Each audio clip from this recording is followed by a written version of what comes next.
One guy, he can shoot. The other guy, not so much. Where we gonna go to celebrate? Uh, Thinking Club Shay Shay. Club Shay Shay. Club Shay Shay, yep. Get that stuff out of here. And although they're very different in many ways, most importantly, they're brothers for life. And they always gonna have something to say. That's exactly what you're gonna respect. You gonna end up like Russell Westbrook. You gonna be just out. Here we go. Yes, your boy, here we are. This is I Got Something to Say, home of the unmitigated God. I'm your host, Quaylen Q. Smith, along with my partner, my co-host, Alan A.J. Ward. What's happening, Chief? So unprofessional, man. We got a jam-packed show for you today. We will be talking about baseball, believe it or not, and unwritten rules. Is it a thing or is it stupid? We'll also be giving some NFL predictions about the Cleveland Browns and talking about friendships and growing apart. Is it natural or is it something else behind it? But today we're going to start with a little bit of a topic about careers, a topic we're going to call Your Career is Over. Your career is over. One of the most sensational aspects of human society is the ability to adapt. Adaptability has been required, yes, even vital in order to survive as time progresses and evolve. There are a plethora of philosophies and ideologies that have become obscure, archaic, and useless. The need to pursue, attain, and sustain a long career in this day and age is no exception. There are many people in this country, mostly old heads, who live and die by long careers and company loyalties. They reason that the company will take care of you if you take care of them. The lie detector test has determined that is a lie. Long careers and company loyalty is no longer valid, and for good reason. First of all, let's be clear. Each and every company will drop you like a hot potato when the going gets tough. When numbers are not met and bottom line suffer, they will drop you. That's number one. Number two, let's be honest. We all work in order to pay bills, not because we enjoy punching somebody else's clock. So the fact of the matter is, if someone is willing to pay more and maybe even offer a better schedule, why not take it? Why would you expect someone to hinder their financial progression and potential dreams only to assist someone else, usually a higher up or an owner that you don't know in the first place, in enhancing their dreams and pocketbooks? This calls for pause. At the end of the day, look, yes, people in my generation and the ones to follow are job hoppers. We do it because it's, in most cases, advantageous for us. I'm not bashing those who stay at companies for 40 or 50 years. That's not what this is about. That's your prerogative, and I'm happy for you. But in today's day and age, it is more advantageous in most cases for people to quote unquote job hop. Remember this, each one must carry his own load, or her in certain cases. Sometimes carrying that load actually involves taking that load elsewhere. All right, joining us here at the desk, we have, first of all, my partner, Alan A.J. Ward.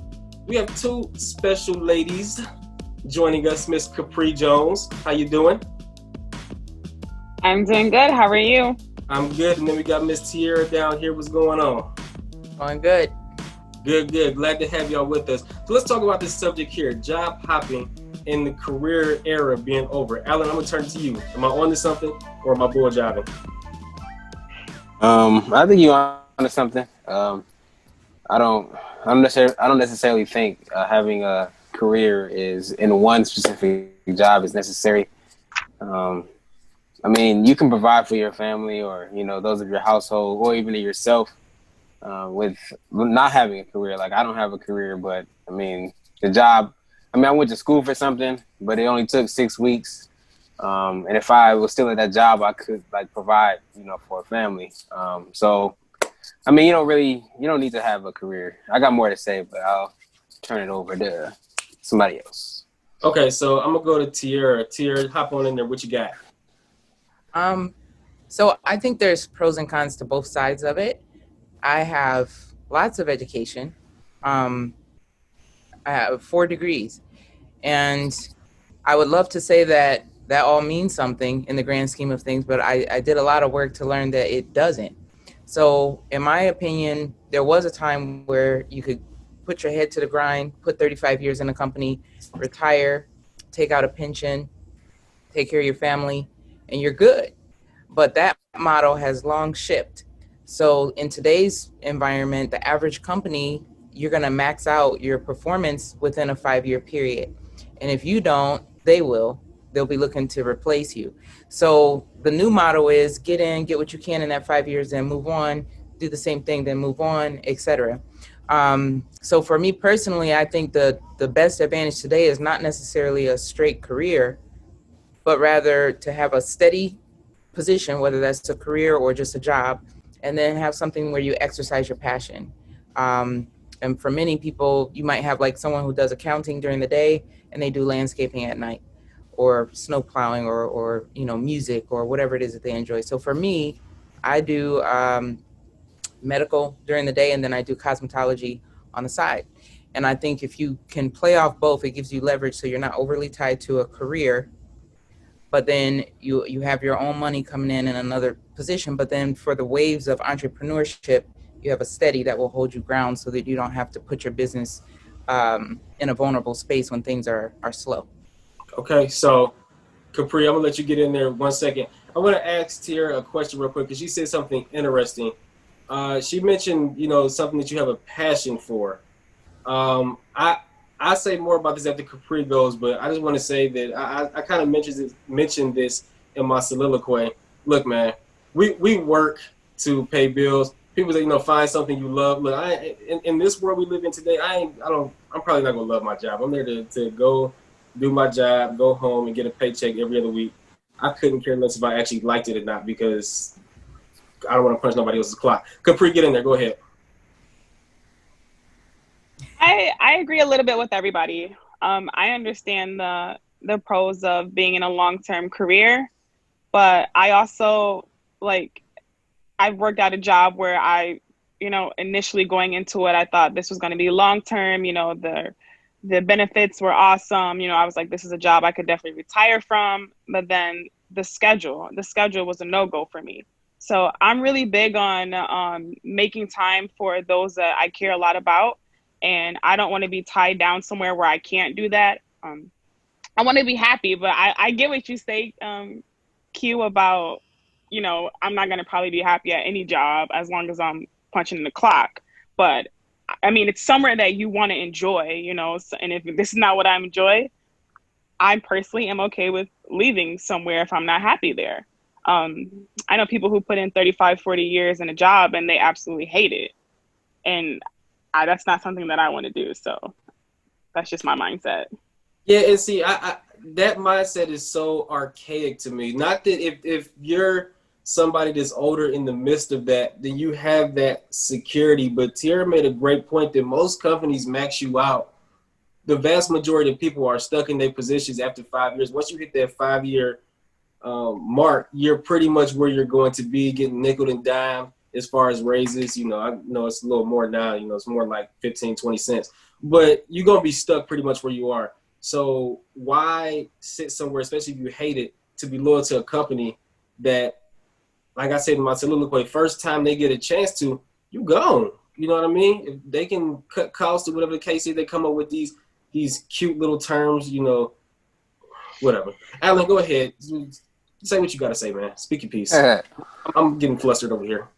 I got an example when I went to school for something in the medical field, and I got a job. It was a gravy job, getting paid a lot. Most money I ever got paid. It was beautiful, but the schedule was, it was conducive for me at the time because I was single. But once I started dating my now wife, I was like, yeah, this schedule not gonna work because I was only gonna get to see her every other weekend, and I'm like, So a month into our dating, I mean, I had that job at the job I'm at now, and I'm making less.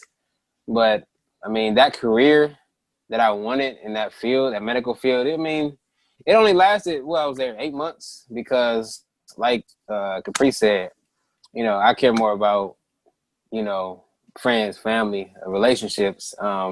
And you know, you hear people say, "Oh, well, I'm connected to my job. You know, I'm really into my career." Like, nah, I'm into my relationships and all that. So I put that first, not my career. I don't care about where I'm at. As long as I'm paying bills, I'm good. Yeah, and to that point, let's just be honest. Alan left out an important point about his whole situation. What he really wanted was not just to get out of that job to see his wife, but to spend more time with me, which is why he got a job working where I work. Tara, go ahead. So I think there's parts and pieces that as we evolve, and that's the other part of it. Like we would like to Mhm. isolate the job and career, but a lot of times it is tied to your family or household arrangements. So for some, they may buckle down and do that career because they need the medical insurance, or because they need a pension, or because they need something specific that's tied to that particular job. But if you can find a way to maneuver around that and you get the freedom to choose, then most people would prefer not to clock a to punch a clock. So for me, being able to work cause I can work from home, or I can go booth rent, or I can go travel to people individually. Now, Quay, that's where I would argue that getting paid to do something you love is possible. Is it going to incorporate all the benefits? Is merely just taking whatever it is that you do enjoy and then elevating it to a perspective where now you can earn or attach income to it. And people have found creative ways to do that. If you can, cool. Is it enough to sustain a family or the bills? Arguable. But that's where you decide, okay, do I put in that career piece, or do I go all out and risk it all on me, or do I need a little bit of both? Yeah, I mean, I see what you're saying, but like I said, I mean, we can get all caught up into, oh, I want to do something I love and all that. I mean, that would be nice, and like you said, it's possible. But hey, look, I got food to put on the table because I need to feed myself, you know, a whole lot because I'm fat. But that's neither here nor there. I don't know why I brought that up. But the bottom line is, it's nice in fantasy land to do, the thing that you love, and then when you get tired of that, to go to the next thing that you love. I'm not going to break my back to do that. I mean, if it comes, it comes. If it don't, it don't. That's why I'm sitting here doing this show right now, because hopefully it'll blow up. But if it don't, we'll be punching that clock, calling it a day. Why are y'all laughing? Some people live to eat, some people eat to live. I just eat. Okay, so we're going to actually drop this topic right here. Thank you guys for joining us. We'll be right back after this. Booyah!